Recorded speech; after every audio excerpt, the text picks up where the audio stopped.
Good morning students. आज हम history का फर्स्ट लेसन यूरोप में राष्ट्रवाद का उदय उसका 4th क्वेश्चन कर रहे हैं। जर्मन एकीकरण की प्रक्रिया का संक्षेप में पता लगाएं। तो ये मैंने बार बार बताया भी है कि जो ब्रैकेट में लिखा हुआ है वो केवल वही बच्चे लिखेंगे जो ज़्यादा बड़ा याद नहीं कर सकते, लेकिन जो बच्चे पूरा याद कर सकते हैं वो उसको पूरा याद करने की कोशिश करेंगे। तो जर्मन एकीकरण की प्रक्रिया का संक्षेप में पता लगाएं। तो इसका आंसर है, जर्मनी के मध्यम वर्गीय लोगों ने 1848 में जर्मन महासंघ के अलग अलग क्षेत्रों को जोड़कर एक निर्वाचित संसद द्वारा शासित राष्ट्र राज्य बनाने का प्रयत्न किया।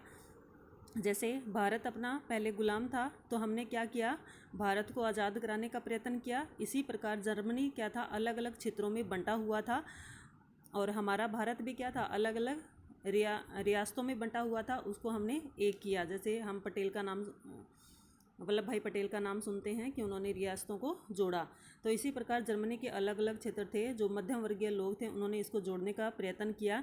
निर्वाचित संसद का मतलब होता है बेटा, अब लोगों का पूरा दल होता है, तो लोग पूरे के सारे लोग तो लीडरशिप यानी नेतागिरी नहीं कर सकते, तो कुछ लोग चुन लिए जाते हैं जो आगे डिसीजन लेते हैं, जो आगे निर्णय लेते हैं।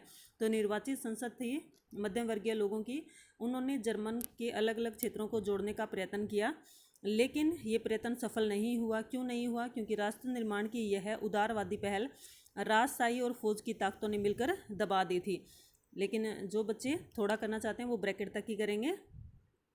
और उनका समर्थन प्रशा के बड़े भूस्वामियों ने भी किया। किसका? मध्य वर्गीय लोगों का। और प्रशा ने राष्ट्रीय एकीकरण के आंदोलन का नेतृत्व भी संभाल लिया।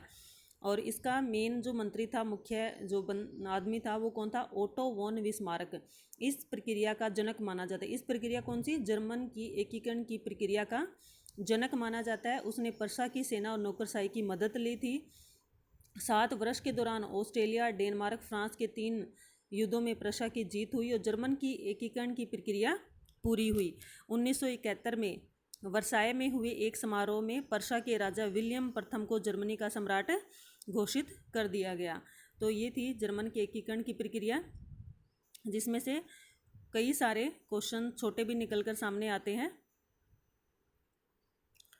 कौन कौन सा बनता है? फर्स्ट है, जर्मन की एकीकरण की प्रक्रिया का जनक किसे माना जाता है? तो ओटो वॉन बिस्मार्क को जर्मन की एकीकरण की प्रक्रिया का जनक माना जाता है। मैं छोटे क्वेश्चन इसलिए बता रही हूँ क्योंकि जब ये बड़ा क्वेश्चन आता है तो ये पॉइंट डालने बहुत ज़्यादा ज़रूरी है। फिर एक क्वेश्चन बनता है कि जर्मनी के एकीकरण की प्रक्रिया में अलग अलग क्षेत्रों को जोड़ने का कार्य किसने आरंभ किया? तो मध्य वर्गीय। और कब किया? तो मध्य वर्गीय लोगों ने 1848 में किया। फिर किस राज्य ने जर्मन के एकीकरण की प्रक्रिया में मदद की? तो प्रशा ने मदद की। और कब वो एकीकृत हुआ? 1871 में। तो ये क्वेश्चन हमारा कंप्लीट हो जाता है। नेक्स्ट देखते हैं 5वां क्वेश्चन। अपने शासन वाले राज्यों क्षेत्रों में शासन व्यवस्था को ज़्यादा कुशल बनाने के लिए नेपोलियन ने क्या बदलाव किए? अपने शासन वाले क्षेत्रों में शासन व्यवस्था को ज़्यादा कुशल बनाने के लिए नेपोलियन ने 1804 में जारी नागरिक संहिता के माध्यम से निम्नलिखित बदलाव किए। ये मैंने अंडरलाइन किया है क्योंकि ये जो नीचे वाले पॉइंट है इसको नेपोलियन के 1804 की नागरिक संहिता के नाम से भी जाना जाता है। तो इसने क्या बदलाव किए? सबसे पहले, अब उसने जन्म के आधार पर विशेषाधिकार थे वो समाप्त कर दिए थे। जैसे हमने पढ़ा था ना, पादरी लोगों को विशेष अधिकार मिले हुए थे, भूमिपति थे उनको भी टैक्स वगैरह वगैरह में छूट थी, तो ये उसने समाप्त कर दिया था। कानून के समक्ष सभी को बराबरी का अधिकार दिया गया और संपत्ति के अधिकार को सुरक्षित बनाया गया, यानी सभी लोग जिनके पास जितनी जितनी संपत्ति है वो रख सकते हैं अपने पास।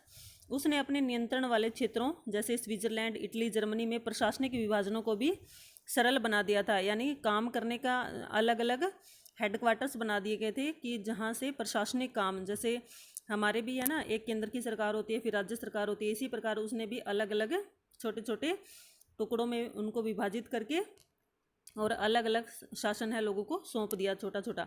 सामंती व्यवस्था को खत्म कर दिया गया और किसानों को भूदास जागीरदारी शुल्कों से मुक्ति दिलाई। शहरों में भी कारीगरी श्रेणी का नियंत्रण है वो हटा दिया गया। यातायात और संचार की व्यवस्था को सुधारा गया। तो ये question very very important question है। जो बच्चे इतना भी नहीं कर सकते कि फोर्थ क्वेश्चन नहीं कर सकते, तो वो फिफ्थ क्वेश्चन को बिल्कुल भी नहीं छोड़ेंगे। एक क्वेश्चन और करवाऊंगी, अगर वो नहीं कर सकते, फोर्थ क्वेश्चन नहीं कर सकते, वो छोड़ सकते हैं, लेकिन ये फिफ्थ क्वेश्चन वो बिल्कुल नहीं छोड़ेंगे। तो वेरी इंपॉर्टेंट क्वेश्चन है ये। नेक्स्ट करते हैं।